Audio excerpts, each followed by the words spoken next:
SV news కు స్వాగతం. ముందుగా హెడ్లైన్స్. దేశంలో 6,000 దాటిన కోవిడ్ కేసులు.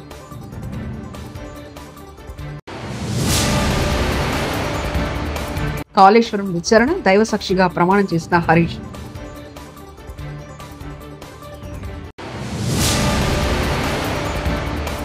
రెండు నెలల్లో సేవలన్నీ వాట్సాప్లో చంద్రబాబు. చేయని వ్యాఖ్యలకు కొమ్మినేని క్షమాపణలు చెప్పారు విడుదల రజని. దేశంలో కోవిడ్ కేసుల సంఖ్య క్రమంగా పెరుగుతుంది. కేంద్ర ఆరోగ్య మంత్రిత్వ శాఖ ఆదివారం విడుదల చేసిన గణాంకాల ప్రకారం దేశవ్యాప్తంగా యాక్టివ్ కోవిడ్ల సంఖ్య 6,000 మార్కును దాటి 6,133కు చేరుకుంది. గత 48 గంటల్లోనే ఏకంగా 769 కొత్త కేసులు నమోదయ్యాయి. అలాగే గత 24 గంటల్లో 6 మరణాలు సంభవించాయి. దీంతో ఏడాది జనవరి నుంచి మరణాల సంఖ్య 65కు చేరుకుంది. ఇక దేశవ్యాప్తంగా చూస్తే కేరళలో కోవిడ్ ప్రభావం ఎక్కువగా ఉంది. కోవిడ్ కేసుల సంఖ్య క్రమంగా పెరుగుతున్న నేపథ్యంలో కేంద్ర ప్రభుత్వం చర్యలకు ఉపక్రమించింది. సంసిద్ధతను పరిశీలించడానికి గాను మాక్ డ్రిల్ నిర్వహిస్తుంది. కాళేశ్వరం కమిషన్ ఎదుట మాజీ మంత్రి హరీష్ రావు విచారణ ముగిసింది. దాదాపు 40 నిమిషాల పాటు విచారణ జరిగింది. వాస్తవాలు చెప్తానని దైవసాక్షిగా మాజీ మంత్రి ప్రమాణం చేశారు. హరీష్ రావును ఓపెన్ కోర్టులో పీసీ ఘోష్ కమిషనర్ విచారించింది. ప్రాజెక్టు రీడిజైన్, కాళేశ్వరం కార్పొరేషన్ ఏర్పాటు, కేబినెట్ అంతరులపై అనుమతులపై హరీష్ రావును కమిషన్ ప్రశ్నించింది. వాటర్ కమిషన్ సూచనల మేరకు మహారాష్ట్ర ఒప్పుకోకపోవడం వల్ల మన ఇంజనీర్ల రికమెండేషన్ మేరకు ఆనాడు రాష్ట్ర ప్రభుత్వం నీళ్లు లేని చోట నుంచి నీళ్లున్న చోటకు మేడిగడ్డ ప్రాజెక్టుకు రూపకల్పన చేశాం. మీరు ఆనాడు నీళ్లు లేని చోట ప్రాజెక్టు ఇరికిచ్చే ప్రయత్నం చేసినారు. 7 ఏళ్లలో మహారాష్ట్రాన్ని ఒప్పించలేకపోయారు. అక్కడ వైల్డ్ లైఫ్ ప్రాజెక్టు కూడా ఉంది. చాప్రాల్ అనే వైల్డ్ లైఫ్ ప్రాజెక్టు కూడా తమ్మిడిహెట్టి దగ్గర ఉంది. వైల్డ్ లైఫ్ ప్రాజెక్టుకి అనుమతి రావాలంటే 10 ఏళ్లు అవుతుంది. మరి ఏపీ ప్రభుత్వం కీలక నిర్ణయం తీసుకుంది. రాష్ట్ర వ్యాప్తంగా 175 నియోజకవర్గాల స్వర్ణాంధ్ర కార్యాలయాలను ముఖ్యమంత్రి చంద్రబాబు నాయుడు ఈ రోజు సోమవారం వర్చువల్ గా ప్రారంభించారు. ఈ సందర్భంగా సీఎం మాట్లాడుతూ ప్రపంచంలో యువత ఎక్కువగా ఉన్న దేశం ఇండియా అన్నారు. బ్రాండింగ్ అనేది ఇప్పుడు చాలా ముఖ్యమని తెలిపారు. అలాగే ఆంధ్రప్రదేశ్ లో స్వచ్ఛాంధ్రను అమలు చేస్తామని తెలిపారు. డీప్ టెక్ తో టెక్నాలజీ బాగా పెరిగిందన్నారు. వాట్సాప్ గవర్నెన్స్ తో ఆన్లైన్ సేవలు అందుతున్నాయని తెలిపారు. మానవ వనరుల అభివృద్ధి, 4వది నీటి భద్రత, తాగడానికి గాని, వ్యవసాయానికి, ఇండస్ట్రీకి, water security, agritech, future is agriculture. అగ్రికల్చర్లో రైతుకు గిట్టుబాటు ధర రావాలి, ఆదాయం పెరగాలి.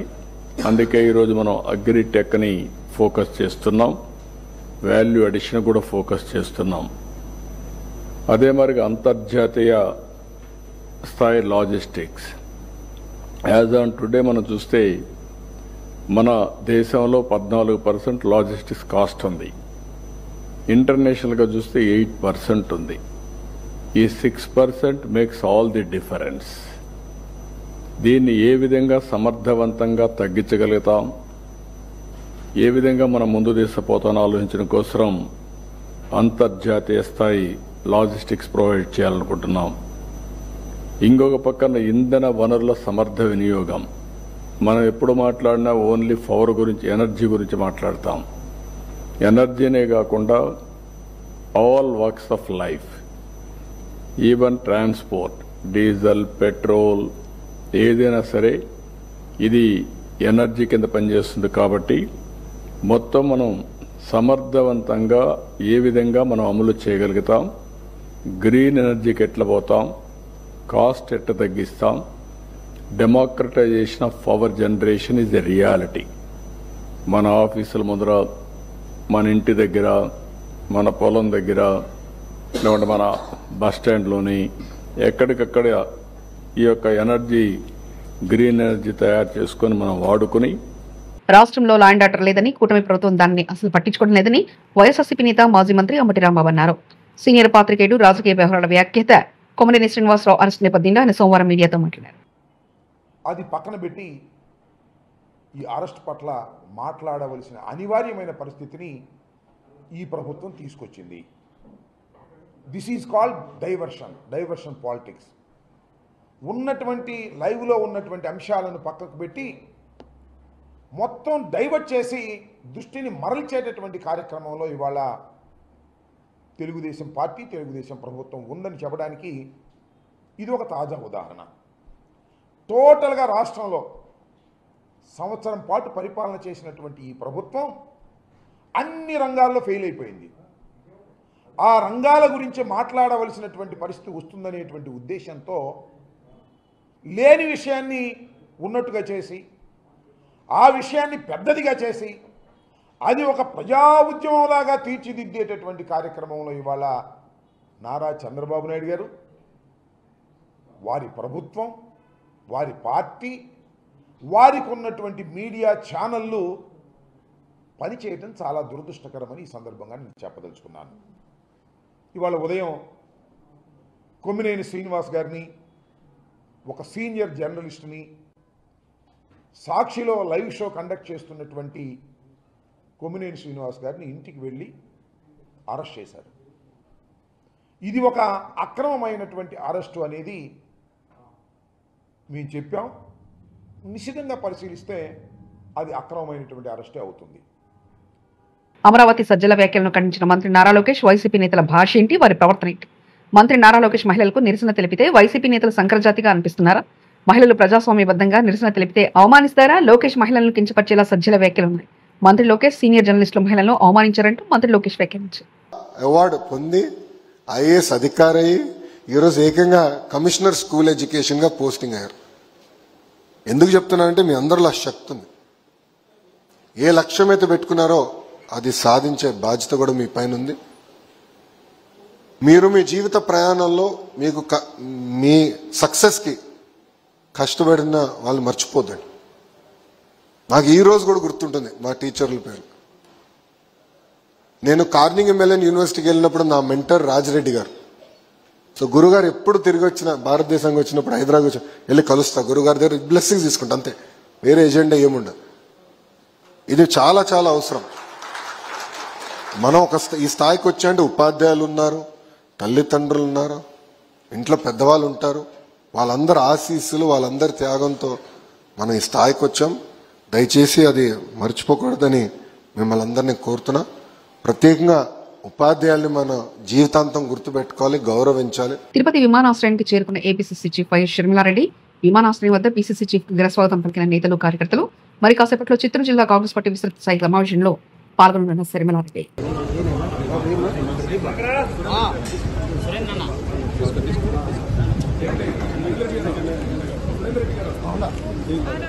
ఫోటోలు బట్టలు పక్కన వచ్చాను. మా కొంచెం మా ఫోటోలు బట్టలు పక్కన మా నమస్తే తిరుమలమ్మ నాయకత్వం, తిరుమలమ్మ నాయకత్వం, తిరుమలమ్మ నాయకత్వం, తిరుమలమ్మ నాయకత్వం. జై కాంగ్రెస్, జై కాంగ్రెస్.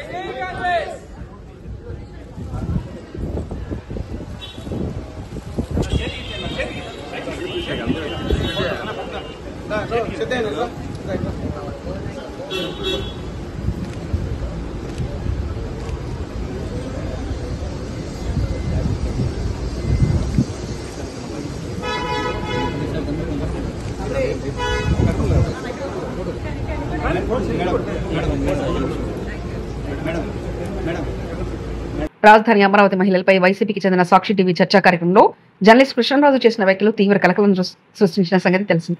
అలాంటి వేళ వైసీపీ నేతల తీరు మార్చుకోలేదు. సాక్షిలో చేసిన ఆ వ్యాఖ్యలను పార్టీ సీనియర్ నేత సజ్జల రామకృష్ణారెడ్డి సమర్థించారు. అలాగే రాజధాని మహిళలపై అక్కసు వెలగక్కుతూ తీవ్ర పదజాలను దూషించారు. సోమవారం ఆయన అమరావతిలో నిర్వహించిన మీడియా సమావేశంలో మాట్లాడారు. ఈ సందర్భంగా నిరసనలు చేస్తున్న మహిళలకు పిశాచాలు, రాక్షసులు అంటూ సజ్జల వ్యాఖ్యానించారు. ఆవేదనతో నిరసన చేస్తున్న రాజధాని మహిళలను సంక్రతిగా అంటూ తీవ్ర పదాలతో దూషించారు. నిరసన చేసిన తెగ ఆర్గనైజర్డ్ గా ఉన్న సంక్రతిగా అంటూ సజ్జల రామకృష్ణారెడ్డి అనడం సంచలనంగా మారింది. సాక్షి పత్రికలో దాని గురించి వేయడం కానీ, లేదా దాన్ని ఉటంకిస్తూ ఏదో కృష్ణరాజు కానీ, లేకపోతే కొమ్మినేని కానీ, లేదా మరో నాయకుడు కానీ, ఇంకో సంస్థ కానీ ఎవ్వరు ఎక్కడా మాట్లాడాల.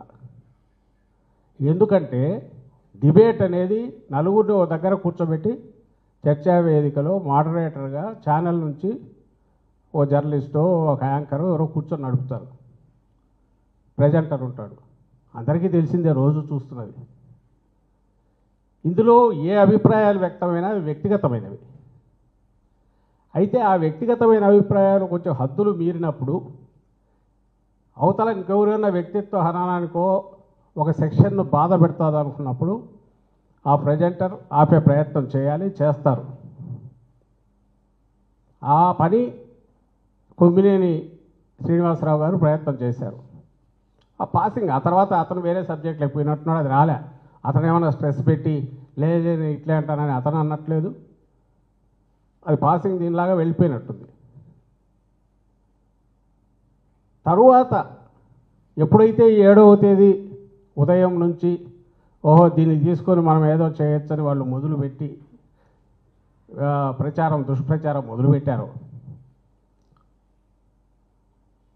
ఆ మీడియా సాక్షి తాను చేయని వ్యాఖ్యలకు కొమ్మినేని శ్రీనివాసరావు క్షమాపణలు చెప్పారని, ఆయన కూడా అక్రమంగా అరెస్ట్ చేశారని మాజీ మంత్రి విడుదల రజనీ అన్నారు. సోమవారం తాడేపల్లిలోని వైఎస్ఆర్సీపీ కేంద్ర కార్యాలయంలో ఆమె మీడియాతో మాట్లాడారు. చరిత్రలో ఎన్నడూ లేని విధంగా రాష్ట్రంలో అరాచకాలు, విధ్వంసాలు చోటు చేసుకుంటున్నాయని, ఏడాది పాలనలో ప్రజలకు చేసిందేమీ లేదని, అందుకే డైవర్షన్ పాలిటిక్స్ చేస్తున్నారని, చంద్రబాబు పాలనలో మహిళలకు భద్రత లేదు, ఏపీలో శాంతి భద్రతలు పూర్తిగా క్షీణించాయంటూ వ్యాఖ్యానించారు. గాయాలతో తను చనిపోయింది అని చెప్పి ప్రిలిమినరీగా తెలుస్తుందని చెప్పి ఈ రోజున తను చనిపోయింది అని చెప్పి ఈరోజు ప్రకటించినటువంటి విషయం ఈరోజు రాష్ట్రంలో మనం అందరం చూస్తున్నాం. అంటే ఒక్కసారి ఆలోచన చేయండి, 6 రోజుల కింద ఇచ్చినటువంటి కంప్లైంట్ ఆ టైంలో మిస్సింగ్ అని ఒక ఎస్టీ బాలిక ఇంటర్మీడియట్ చదువుతోంది, తను మిస్ అయింది అని చెప్పి బాధతో పోలీస్ స్టేషన్ని అప్రోచ్ చేస్తే పోలీసులు వాళ్ళ యొక్క ఇర్రెస్పాన్సిబుల్ వల్ల, వాళ్ళ యొక్క కేర్లెస్నెస్ వల్ల ఈ రోజున 6 రోజుల తర్వాత తిరిగి చూస్తే తను షీఈ్ నో మోర్, తను చనిపోయింది. పోలీసులు కనుక ఇంత శ్రద్ధ పెట్టున్నా, ఒక స్పెషల్ టీమ్స్ని దింపి ఆ మిస్సింగ్ అమ్మాయి కోసం ట్రేస్ చేస్తున్నా ఈ దారుణం జరిగేది కాదేమో. ఈరోజు ఏమాత్రం కూడా పట్టించుకోనటువంటి పరిస్థితుల్లో మనం చూస్తే ఆ అమ్మాయి ప్రాణాలతో లేదు, ఆ ఫ్యామిలీ ఆ అమ్మాయిని కోల్పోయింది. I convey my deep condolences to her family members.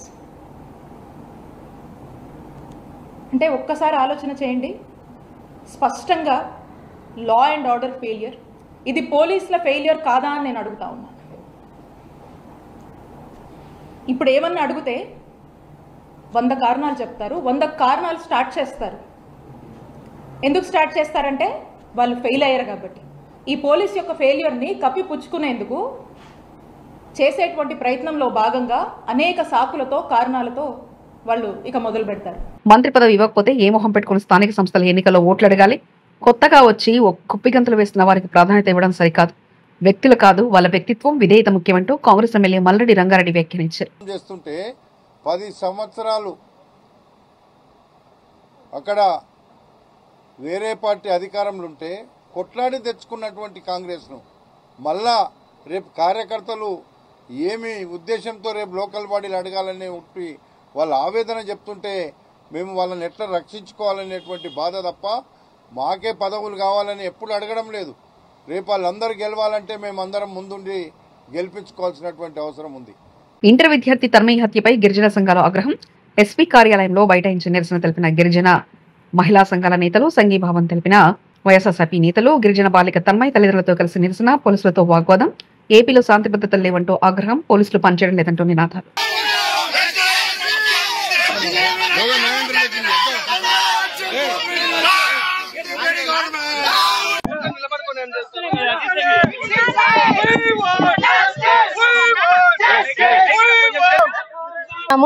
ఎందుకంటే ఇదే ఉమ్మడి అనంతపురం జిల్లాలో రామగిరి మండలంలో కూడా ఒక బాలికను దాదాపు కొన్ని నెలల పాటు కూడా అత్యాచారం చేసి ఆ అమ్మాయికి ఏ విధమైనటువంటి దారుణానికి ఒడిగట్టారో, అలాగే ఇదే ఉమ్మడి అనంతపురం జిల్లాలో చిలమత్తూరు మండలంలో కూడా అత్తాకోడల్ని సామూహికంగా కూడా అత్యాచారం చేశారు. మొన్నటి రోజున కడప జిల్లాలో 3 సంవత్సరాల పసికందును కూడా వదలకుండా అత్యాచారం చేసి చంపుతా ఉన్నారు. రాష్ట్రంలో ఏం జరుగుతుంది, ఈ సమాజం ఏమైపోతుందని ఈ రోజు ప్రజలందరూ కూడా భయభ్రాంతులకు గురవుతున్నారు.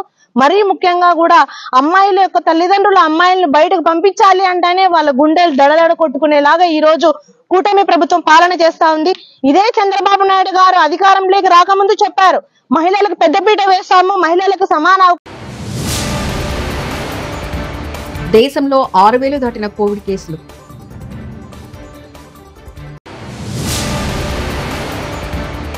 కాళేశ్వరం విచారణ, దైవసాక్షిగా ప్రమాణం చేసిన హరీష్.